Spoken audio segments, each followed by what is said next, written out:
This week's conversation with Elizabeth Reese, marketing manager at Woodlawn and the Frank Lloyd Wright Pope Leahy House, is sponsored by Sassy Jack Stitchery at sassyjackstitchery.com. Hurricane Helene hit North Carolina hard, but the Sassy Jack's shop was spared. The shop is open and has power but no water. If you have needlework needs, please consider ordering from Sassy Jack's. Kim had to cancel her planned fall workshops and is working to keep business moving and her employees employed.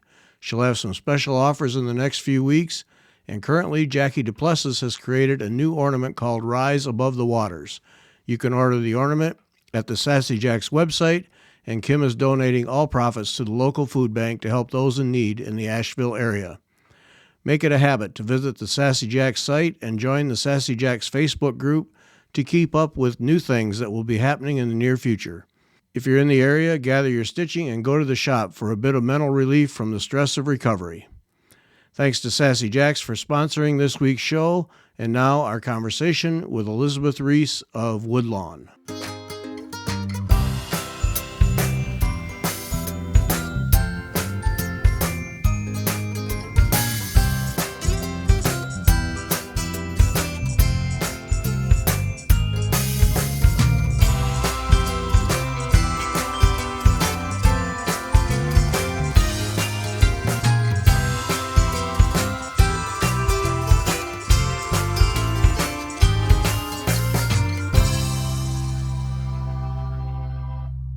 Welcome back. I'm Gary Parr, and you are listening to Fiber Talk, the twice-weekly podcast for needlework artists. Our artist this week is Elizabeth Reese, and Elizabeth is the Associate Manager of Marketing at Woodlawn and the Frank Lloyd Wright's Pope Leahy House. Elizabeth, welcome.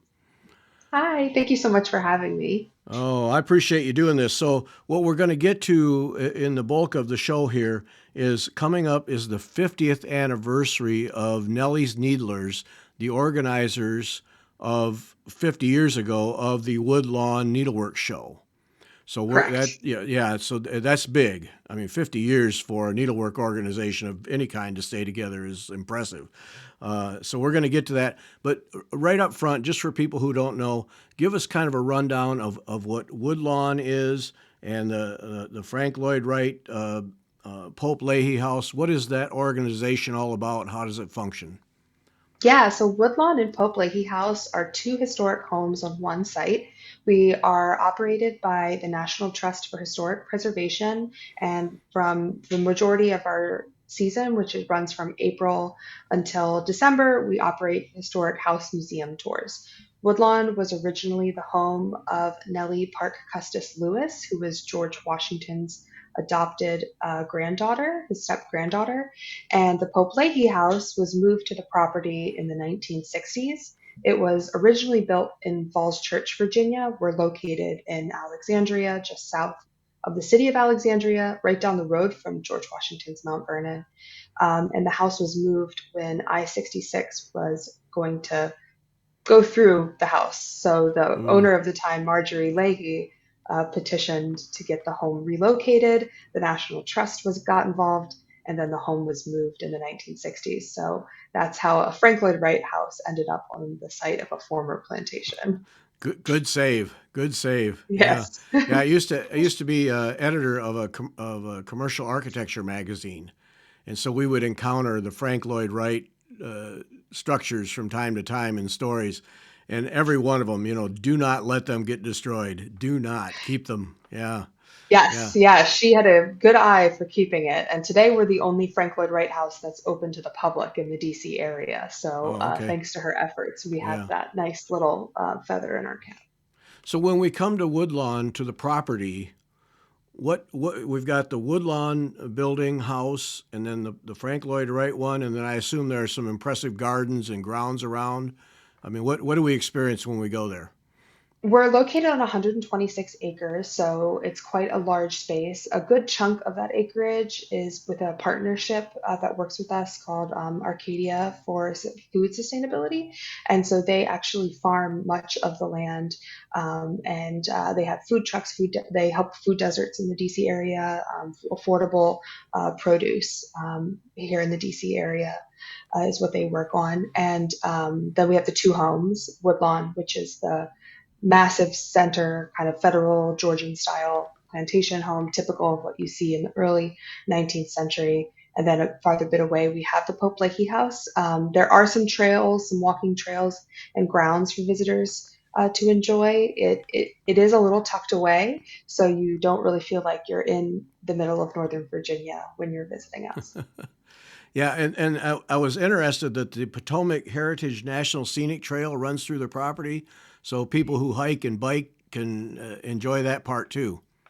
Yes, we are along the Potomac Heritage Trail, which runs 900 miles from the mouth of the Potomac all the way out to like the Western Alleghenies. So, if you are in the mood for the long treks and you take the Potomac Heritage Trail, you'll come across Woodlawn and Pope Leahy House too. Oh, that's neat. So when most of our listeners would go for the needlework show, but when the needlework show is not on display, what else do people see?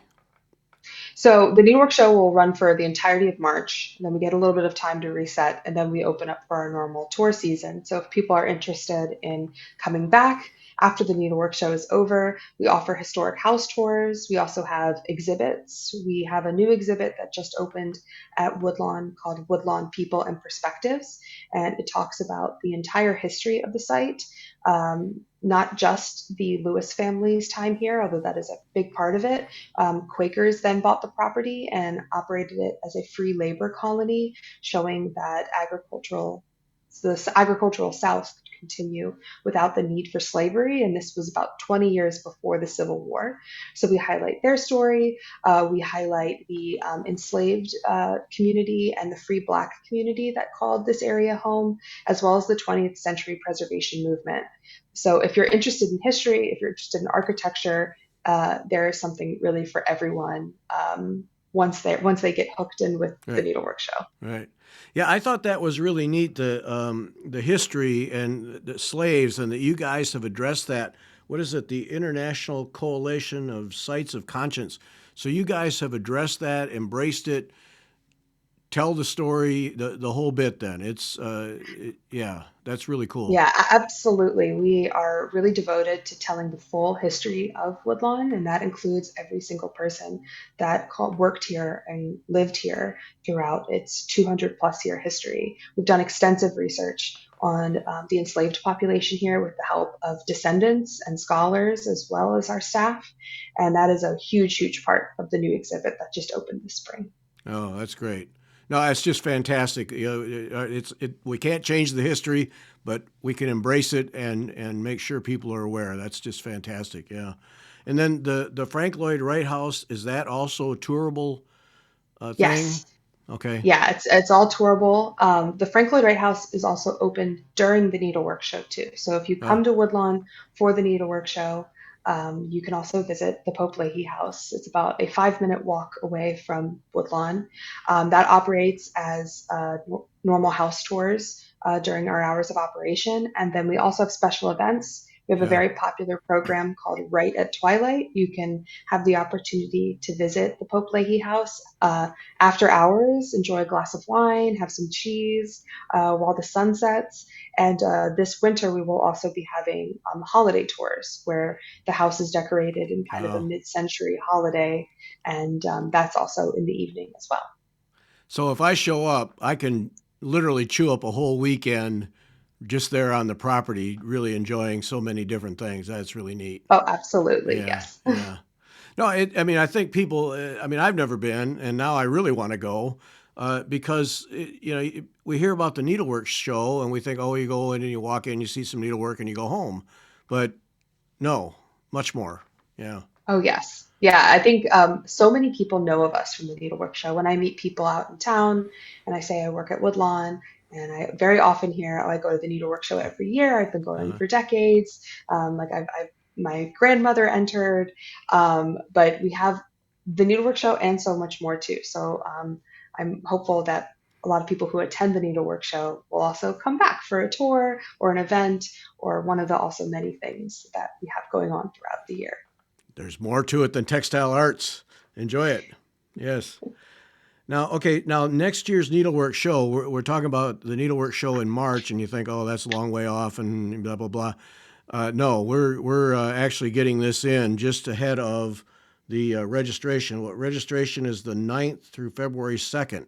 So we're at the doorstep now of next year's show.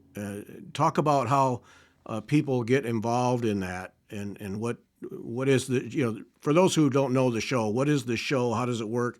How do you enter? Can you enter? Yeah, yes. So the Woodlawn Needlework Show is the longest running and largest needlework show in the country, to the best of our knowledge. And it has been going on for 62 years. Um, it is judged, it's not juried, which means that anyone and everyone can enter. You can have we have a youth category, we have a senior category. If you've been needleworking for your entire life, if you just started a couple weeks ago, if you have a piece that you would like to enter, all entries are accepted and then they are judged. So you don't need to be invited to enter. We Yeah. encourage as many people who have an interest in this. Um, it's there's a couple different categories that we have. There's an original category, which is basically you've created your own pattern. If you have taken a photograph yourself and you make a needlework piece based on a photograph that you've taken, that would be classified as original.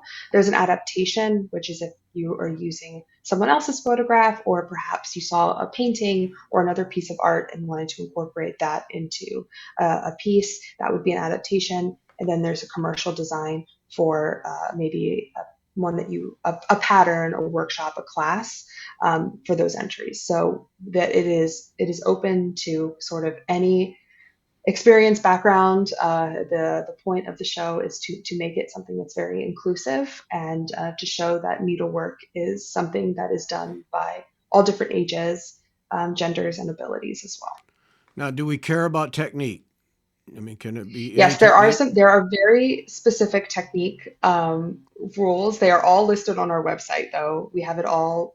Even though the registration for pieces is not going to open until early next month. On our website, we have a section for the needlework show in specific, and all the different techniques are all laid out. The major rule of the entrant is that the person must still be alive who made the piece. I can't send my grandma's piece in? Come on. Unfortunately, no. Ah, she was really good. No, but I think it's worth pointing out because we think of East Coast and DC area cross stitch and samplers, but this is not a cross stitch show. This is a any needlework, just about any Yes, needlework. I mean, what lace was even in there? I mean, it was all kinds of yes. things. Yeah, It is a really long list. I think my background and my own personal enjoying embroidery and cross stitching was really limited to like embroidery and cross stitching. And in my time here, I have learned so many different techniques and like what like needlework really is. It has really opened my mind. And then when the house is decorated for the show, the pieces are all throughout Woodlawn. They're in the hallways. The home is full of pieces. I think last year we had about 450 pieces submitted from all over the yeah, country, and just seeing the different styles and like what people are inspired by. It yeah. is like such a variety, and it's really exciting to see. And that is one of the coolest things. People will see it in the pictures that I'll post, but if you can see it anywhere, is that all of the pieces that have been selected, they're hung on walls in rooms. So it could be a bedroom or whatever in the house. So walking through a house, a furnished house, and then you're just looking at needlework that's just hung everywhere. It is just one of the neatest ways. It's not this sterile gallery thing at all. It's just like every corner is a new discovery. It's so cool. Yeah. Yeah, I love it. Yeah, it's neat. And then so we anybody can enter, and then a group of judges. That is that the Nelly's Needlers that they're the judges.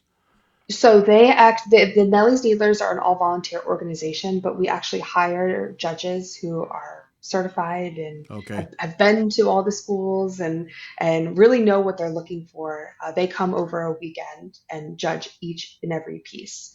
Mm. for the style. We have guidelines for judging as well, exactly what they're looking for. And that's a whole like weekend ordeal that it takes to judge all of them. 400 plus pieces in a weekend. Oh, my head. Yes. Wow. Wow. That's great. So if you, so I mean, I've talked, know of several people who have been selected for display, and of course, that's a big, big deal to get that. So that gives people an idea. If you get selected, your piece out of all those entries, then yeah, you're pretty special. Yeah. Yeah, if you get one of the, like, the big ribbons, it's pretty exciting. I believe the Best in Show winner last year, she had only started doing needlework over the pandemic, and it was a piece of her dog and her son, and it's this beautiful. It looks like it's painted. It's this really beautiful, unique piece. So also goes to show, like, you can be consider yourself a novice, then end up winning the top prize, which Yeah. is pretty exciting. People like that annoy me, you know? So much talent. Yeah. Oh, I can do that. Yeah. Yeah. Yeah. You just sit there with your jaw, with your jaw drops, and it's like, holy smokes. Oh, I started in the pandemic. Yeah. Oh, yeah. That's great, though. Um, so now, and people can enter, but you can deliver it to Woodlawn, or you can just simply mail it in. There's a whole system laid out for how people can Yes. enter. Yeah. Yeah, we have, so registration will open on November 9th and it will go through February 2nd. But if you are looking to mail in your entry, and our mail in is one of the shops that we use as the address for people to mail in. Again, everything is all listed clearer on our website than I could Yes. probably verbalize it. The mail in entry ends on January 11th. So if you are not local to the DC area and are looking to mail in, it's a little bit earlier of a deadline, just so we can make sure we have all the pieces mailed and ready. If you are local, we do offer in person drop offs, and those are from January 31st through February 2nd. Oh, And though that would be here at Woodlawn. yeah. Yeah.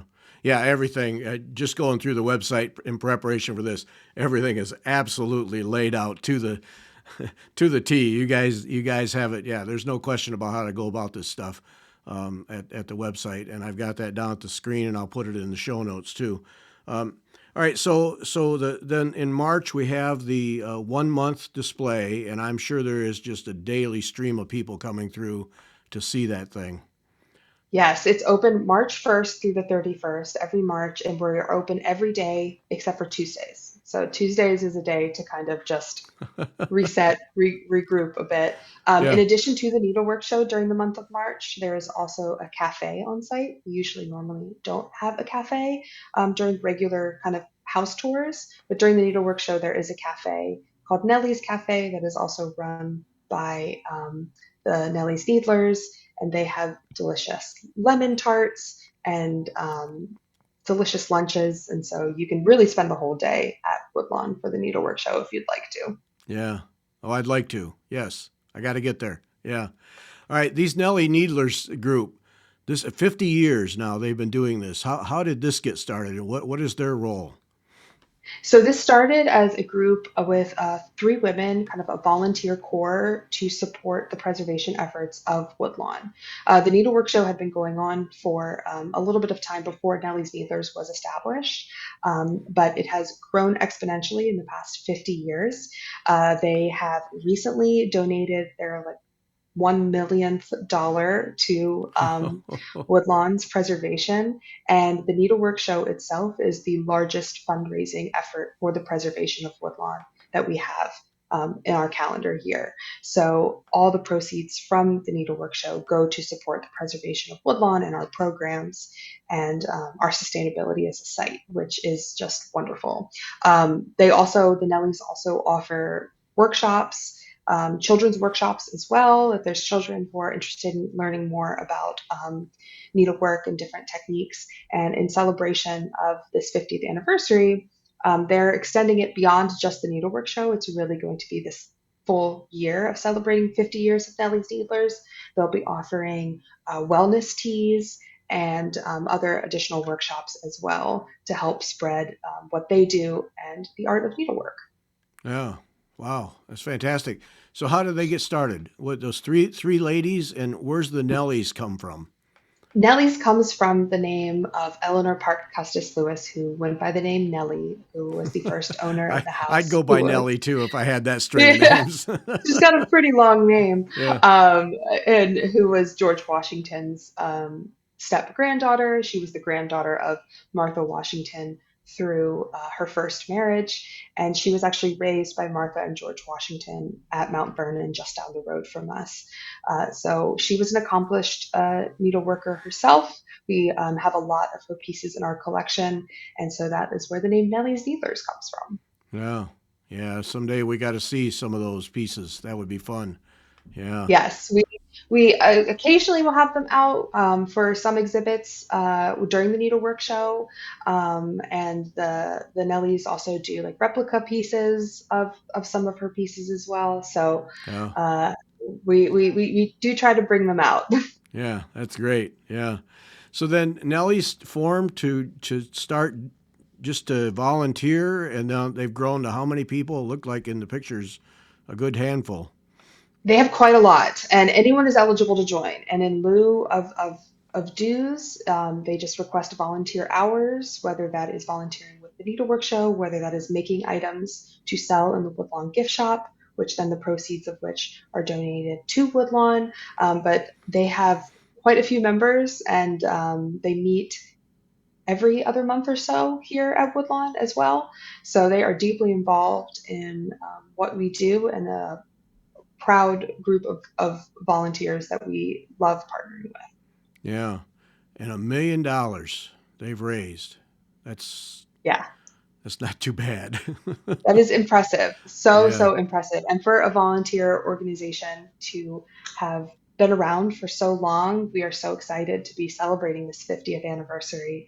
And kind of like a call to action that we're requesting from people who may be interested in submitting is that for this 50th anniversary, we are very interested in getting 50 entries from all 50 states. Ah. So if you are from far, far away from Virginia and you'd like to see your piece submitted, please submit it. We really want to make this 50th anniversary celebration a really big one. Okay, so let's go, Alaska people. Start stitching Yes. and do it quickly. Yeah. Yeah. Hey, when it comes to a regular year where you're not trying to get 50 states, you must get just about all the states anyway, right? Yeah, I think last year we had around entries from about 30 different states. There Okay. is quite a lot entered from like kind of the Northeast and the Yeah. Mid-Atlantic region, obviously, since that's where we do have most of our presence. But yeah, we're definitely looking to expand. I believe not in this year's show, but 2023 show, we had at least one international entry too, which is pretty exciting. That's cool. Yeah. Yeah. Yeah. Okay, so as you get along and you learn what states we don't have, you let me know, and we'll, during the show, we'll put some pressure on people to I will enter absolutely let you know. enter something, get it together. Yeah.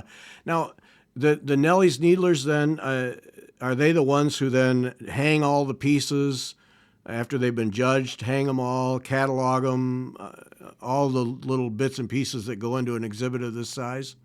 They oversee the ins and outs of how the show is run. And it is like because of their expertise and their attention and their time that the show could be done so seamlessly and becomes a place that people return to for year after year, bringing their entire generations of their families to the Needlework show. So they know exactly what they're doing and how it is the most efficient way to make the show the success that it is. Yeah. We had a board last year where people could put post-it notes of their memories of the Needlework show, and there Oh. were just so many of people saying, "My grandmother entered here, and my mother entered here, and I enter in the show." So it really becomes this connection between families that happens annually, which is really special to be a part of. Oh yeah, that's just great. Yeah. Yeah. Generation after generation participating. That's yeah, and that's the history of needlework too. Is as so many people have learned from mothers and grandmothers, and it gets handed down.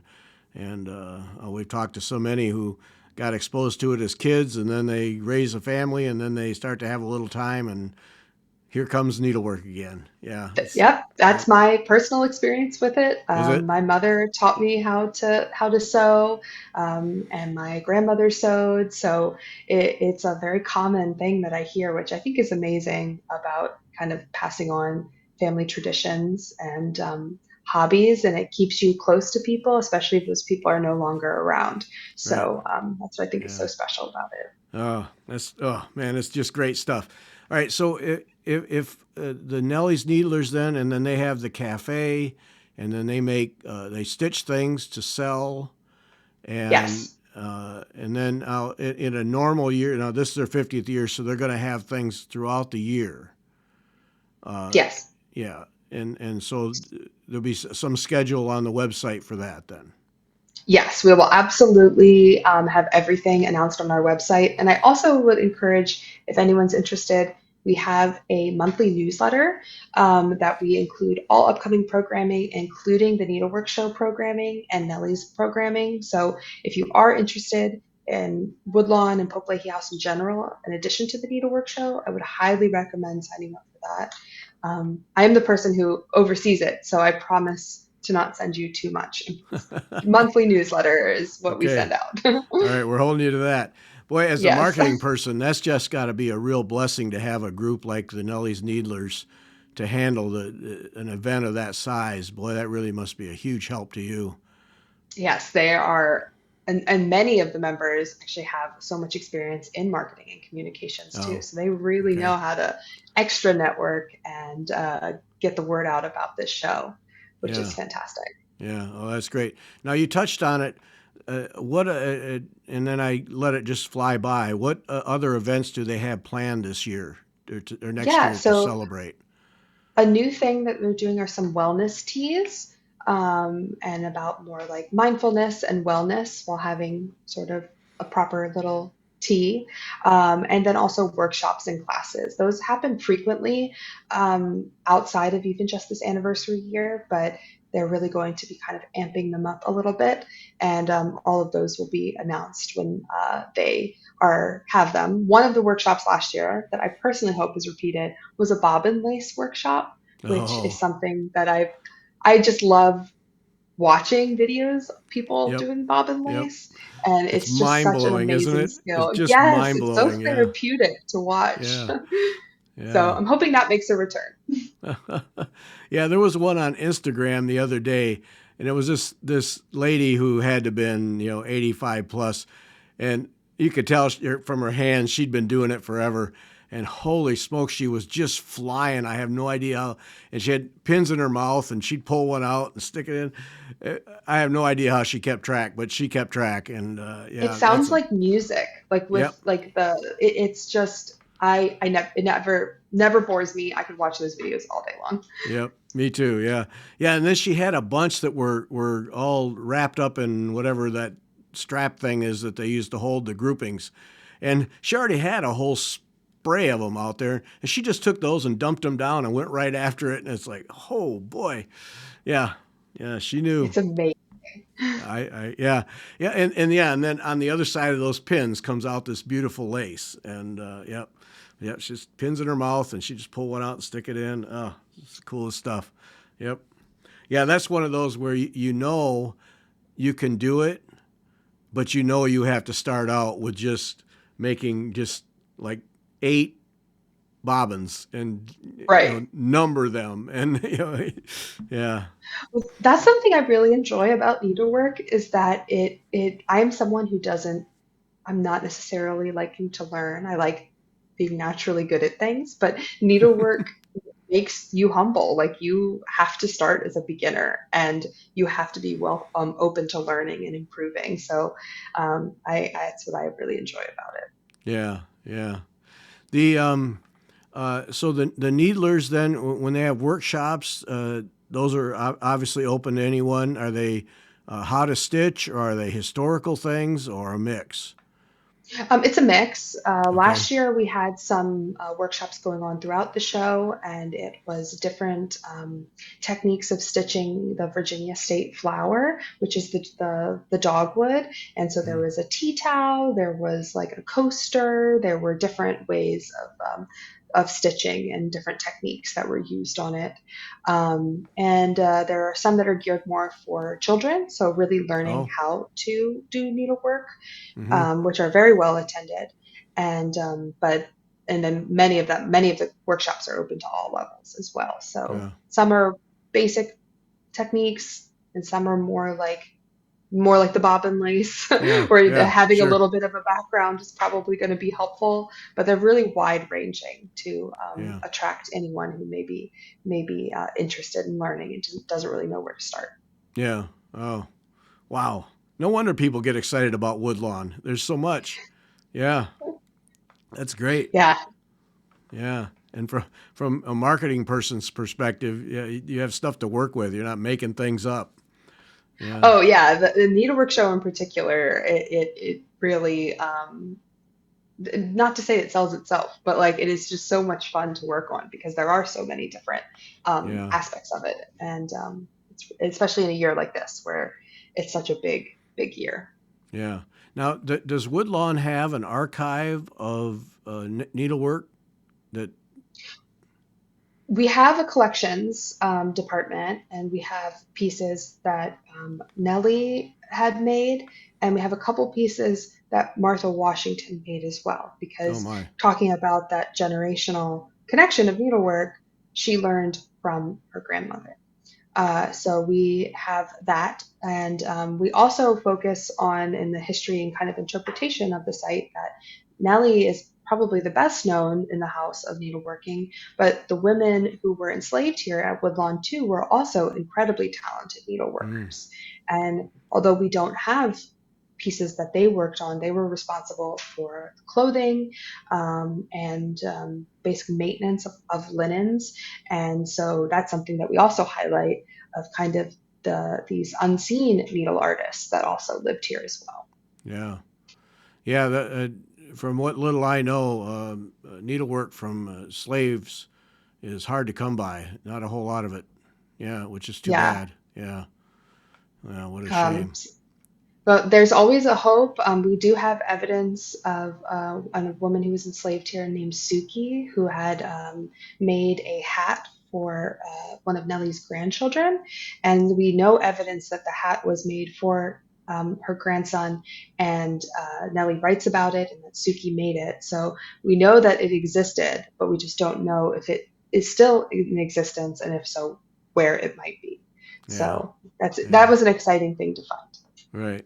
And that stuff is so neat because the ugliness of slavery, but then when you get down, it's still humans interacting with humans, and that works no matter where you're at. So yeah, Absolutely. Yeah. yeah, that's cool. Yep. So, all right. So the Nelly's Needlers, 50 years. We can donate. That's the other thing I wanted to ask you about. People can support the cause by just simply sending money. You'll take that? Yes, yes, we do Okay. accept donations. And if Okay. you're interested in sending donations, we have all of that information on our website. We'd be happy to, if there's anyone who would like just continue to support the preservation of Woodlawn, we'd be thrilled to hear that. And if you are possibly interested in becoming a Nelly yourself and joining Nelly's Needlers, we have that information on our website as well that you can contact them, and they accept new members at any time. Yeah. Yeah. Now, is Woodlawn? How is that supported? I mean, you've got the trust, but that can't be enough. How is it just through donations? How does that work? Through donations, the National Trust for Historic Preservation is kind of our parent organization, and they like oversee everything. But we don't get any like federal or state funding, and Oh, we are very reliant upon donations and visitation. So it's very helpful. yeah. So don't complain about the entry fee. It's doing good things. Yeah. All right, Elizabeth. This is wow. All right. So we got to get people registration November 9 to February 2 for the Needlework show, and you can start mailing in November 9 and dropping off January 31. Yes, So, yeah. So if you want to mail in, you can, and you got something ready. There also isn't a time limit as to when the piece had to have been made. It does not have to have been made within this calendar year. It just cannot have been submitted to the show previously. So if you have some pieces finished that you don't really know what to do with and you'd like to enter them in the show, we would love to have them. And yeah, November 9th, our registration will go live on our website and we will be able to start accepting those submissions. yep. All right, 50 states. We got to get at least one from all 50 states. Let's go Alaska. I don't know. Yes. I don't know why I'm picking on Alaska, but I have heard that we will likely have one at least from Hawaii, there we which is go. pretty exciting. That's another one that might seem to be a little bit difficult to get over here. So Yep, we'll see. I'm very optimistic that we will reach our goal, you'll especially with do the it. help of lovely people like you. You'll do it. You'll pull it off. All right. Thanks so much. What a great program. Of course, to a lot of needleworkers, well known, but yeah, so much more to it than just entering a piece of needlework. It's impressive on several fronts. So thanks a lot. Appreciate it. Thank you. Thank you so much for having me. Yep. And thanks to everyone for listening.